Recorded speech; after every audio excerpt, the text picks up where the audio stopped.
In 139 BCE, the Han Dynasty of China, under the ambitious and energetic Emperor Wu, was a power hemmed in. For generations, the empire's northern frontier had been a bleeding wound, subjected to constant brutal raids by a formidable confederation of nomadic tribes known as the Xiongnu. These horse lords of the steppe were masters of lightning warfare, appearing from the grasslands to plunder settlements and slaughter garrisons before melting away. The Great Wall, a series of fortifications built by previous dynasties, offered some defense, but it could not stop the tide. The previous Han emperors had pursued a policy of appeasement known as Hekin, or peace through marriage, sending Chinese princesses as brides to the Xiongnu chieftains, along with vast annual tributes of silk, wine, and grain. This policy was not only humiliating but ineffective. The Xiongnu took the gifts and raided anyway. Emperor Wu, a young and vigorous ruler, was determined to end this national disgrace. He would not appease the Xiongnu, he would crush them.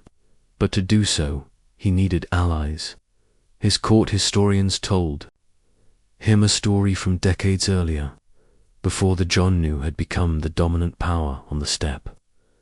They had a bitter rival, a powerful Indo-European people known as the Yuezhi.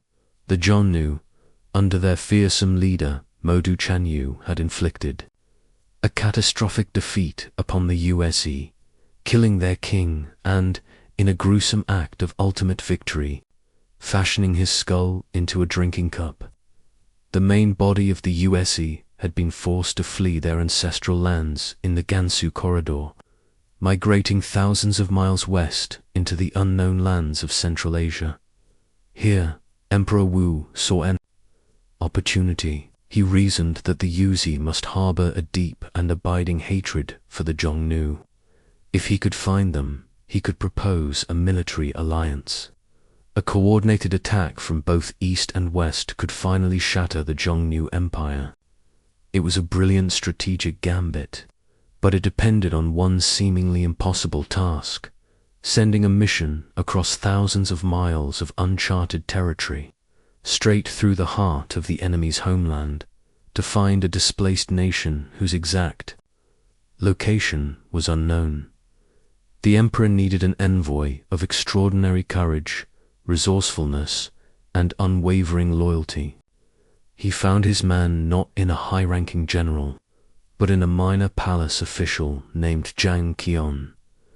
Little is known of his early life, but he was a man from Hanzhong, known for his powerful physique, his determination, and his trustworthiness. He was not a great strategist, but he possessed the virtue Emperor Wu prized most, an unbreakable sense of duty. The mission was presented to the court. It was, by any measure, a suicide mission. The envoy would have to lead a delegation of around 100 men, travel west from the Han capital of Chang'an, and pass directly through the lands controlled by the Xiongnu. They would be a tiny island in a hostile sea. Zhang Qian accepted the mission without hesitation. For his guide, he was assigned a captured Xiongnu named Ganfu, a man who knew the lands and the language of the enemy, and whose loyalty would be tested in the extreme. In 138 BCE, with the emperor's blessing, Zhang Qian and his small delegation departed from the capital. They were a tiny procession carrying the immense weight of the empire's hopes. Their goal was not conquest, but diplomacy. They sought to find the lost Yuezhi and, in doing so, change the balance of power in Asia forever. They rode west, away from the safety of the empire and into the vast, unforgiving grasslands that belonged to their mortal enemies. The mission's hope for a stealthy passage through enemy territory was short-lived. The Xiongnu controlled the Hexi corridor, the narrow passage of land west of the Yellow River that was the only viable route out of China. Their patrols were everywhere, Within days of leaving the relative safety of the Han frontier, Zhang Qian, Ganfu, and their entire delegation of 100 men were ambushed and captured by a Xiongnu patrol, instead of being executed. The captured envoy was brought before the Xiongnu, the supreme leader of the Xiongnu Confederacy. The Xiongnu was intrigued by the purpose of this Chinese mission. When he learned that Zhang Qian sought to reach the Yuezhi, he laughed with contempt. "The Yuezhi lie to the north of my lands," he reportedly said. "How can the Hans send an envoy to them through my territory? If I wished to send a message to the southern sea, would the Han Emperor allow my men to pass through the heart of China?" To the Xiongnu, the idea of this alliance was an affront. He would not kill Zhang Qian. That would be a waste. Instead, he would break him. He would force the Han envoy to assimilate. Zhang Qian was effectively enslaved, though he was treated with a degree of respect due to his status as an imperial envoy. He was given a Xiongnu wife, and with her he started a family, fathering a son. The rest of his delegation was scattered among the tribes. The Xiongnu's plan was simple. Over time, the comforts of a new life, a wife, a child. The rhythms of the nomadic seasons would erode the envoy's sense of duty. The Han official would become a Xiongnu. For 10 years, Zhang Qian lived among the nomads. A decade passed. He tended flocks, rode horses, and lived in a yurt. He learned their language, their customs, and the intricate politics of their tribal confederation. He saw the vastness of their empire stretching across the steppes. He hunted with them, ate with them, and raised his son as one of them, too. All outward appearances he had assimilated. The Xiongnu's plan seemed to have worked, but through it all, Zhang Qian never forgot his mission. He held on to the imperial yak-tail staff that symbolized his status as the Han Emperor's envoy, a constant, tangible reminder of his duty. He observed everything, gathering intelligence on Xiongnu's strengths and weaknesses, their military tactics, and their internal rivalries. He kept the hope of escape alive, waiting patiently for the right moment. His loyal guide, Ganfu, remained with him, their shared hardship forging an unbreakable bond. After 10 years in captivity, that moment finally arrived. The vigilance of his Xiongnu captors had relaxed. They saw him not as a threat, but as one of their own, seizing an opportunity when the tribe was on the move. Zhang Qian, along with his wife, son, and the loyal Ganfu, slipped away from the encampment. They rode west, not back towards China, but deeper into the unknown. The mission, after a decade of delay, was back on. He was still determined to find the Yuezhi. He was now a man in his 40s, seasoned by years of hardship, and his journey had only just begun. Having escaped the Xiongnu, Zhang Qian and his small party traveled west for several weeks, navigating through harsh and unfamiliar terrain. They were heading towards a land the Xiongnu had spoken of, a place called Daiwan. His journey eventually led him to the famed Fergana Valley in modern-day Uzbekistan and Kyrgyzstan. This was the land of Daiwan. What he found there astonished him. This was not a land of nomadic horsemen like the Xiongnu, but a confederation of dozens of walled cities with a sophisticated, settled population. The people of Daiwan were farmers, who grew rice and wheat and, to Zhang Qian's delight, made excellent wine from grapes, a drink he had never before tasted. But their greatest treasure was their horses. The heavenly horses of Fergana were legendary, large, powerful, and swift, far superior to the smaller ponies of the Chinese steppe. Zhang Qian knew instantly that these were the Mount's emperor. Wu needed to create a cavalry that could challenge the Xiongnu. The king of Daiwan, hearing that an envoy from the great Han Empire had arrived, welcomed Zhang Qian. He was eager to establish trade with China, but was also wary of the Xiongnu. He had no interest in an alliance, but agreed to provide Zhang Qian with guides and provisions to continue his journey. His ultimate destination, the land of the Yuezhi, lay further to the southwest. With new guides, Zhang Qian traveled south, crossing the Pamir Mountains, the roof of the world, and eventually reaching the territory of the Yuezhi. He had found them. After more than a decade, he had reached his goal. But the Yuezhi he found were not the people he had been sent to seek. They had settled in the rich lands north of the Oxus River, in the region known as Bactria. They had conquered the Greco-Bactrian kingdom, a state founded by the successors of Alexander the Great. They were no longer a vengeful, nomadic horde. They had become a prosperous, settled people, content with their new home. The land was rich, fertile, and safe from the Xiongnu. Zhang Qian was granted an audience with the new Yuezhi ruler. He presented his emperor's proposal, a military alliance, a joint war to crush their mutual enemy, the Xiongnu, and avenge the death of the old Yuezhi king. The Yuezhi listened politely, but they were not interested. The queen, the widow of the king whose skull was now a Xiongnu drinking cup, made their position clear. They had found a new, peaceful land. Why would they risk everything to march back across the continent for the sake of revenge? The trauma of their defeat was still fresh. They had no desire to confront the fearsome Xiongnu ever again. The diplomatic purpose of Zhang Qian's mission had failed.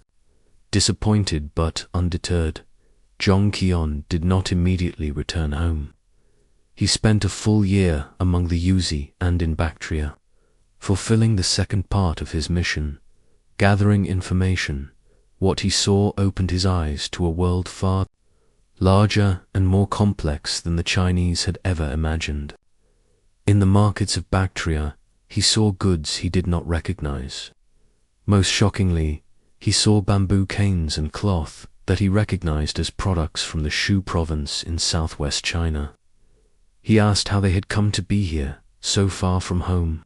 The merchants told him they came from a great kingdom to the southeast called Xiongnu, India.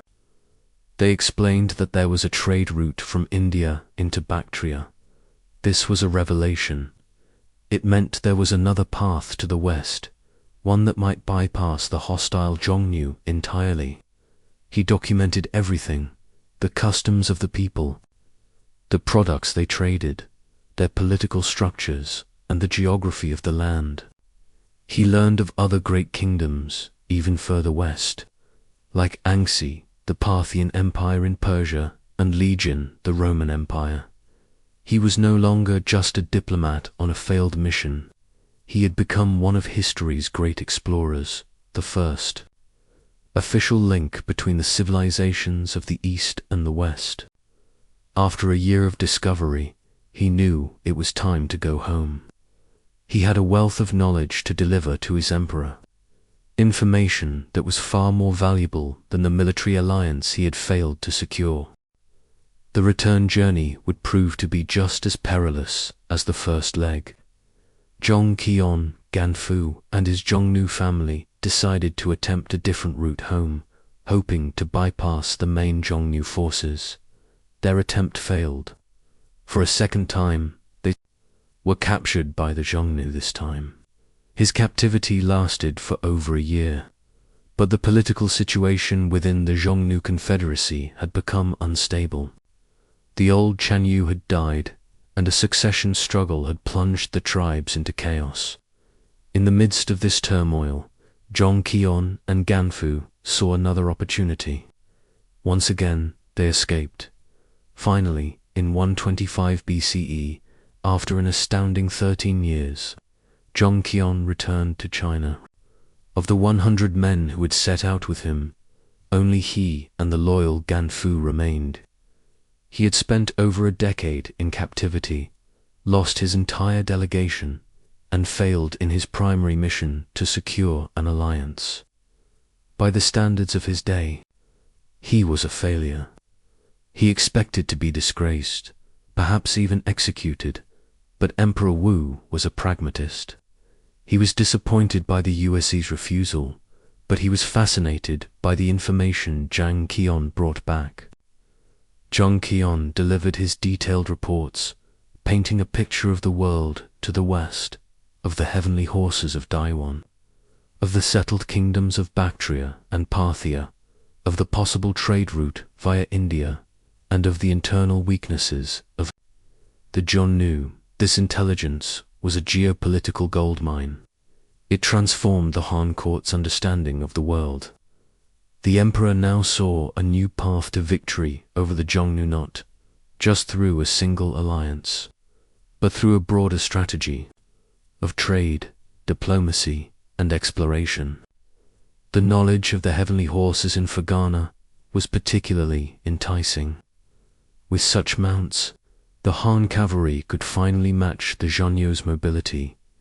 Instead of disgrace, Zhang Qian was showered with honors. Emperor Wu appointed him a palace counselor, praising his incredible perseverance and loyalty. He hailed him as a hero who had demonstrated the courage and fortitude of the Han people. The failure of the mission was recast as a tale of incredible endurance and discovery. The impact of Zhang Qian's journey was immediate and profound. Armed with his intelligence, Emperor Wu launched a series of massive and ultimately successful military campaigns against the Xiongnu, driving them from the Hexi corridor and securing the route west. He dispatched further missions to establish contact with the kingdoms Zhang Qian had described, sending envoys to Parthia and Bactria, laden with silk and gold. Zhang Qian himself undertook a second major diplomatic mission in 119 BCE, this time to establish an alliance with the Wusan people of the Ili Valley, another enemy of the Xiongnu. This mission was far more successful, laying the groundwork for diplomatic ties and trade. The path that Zhang Qian had blazed with such hardship was now open. The trickle of contact became a steady stream. Caravans laden with Chinese silk began to travel west, while goods, ideas, technologies, and beliefs from Central Asia, India, and Persia began to flow east. The isolated civilizations of the East and West were now connected. The Silk Road, the most important network of trade and cultural transmission in the ancient world, was born. And it was born from the perseverance of one man who, sent to find an army, returned with a new world. Zhang Qian, the failed diplomat, would forever be known as the father of the Silk Road.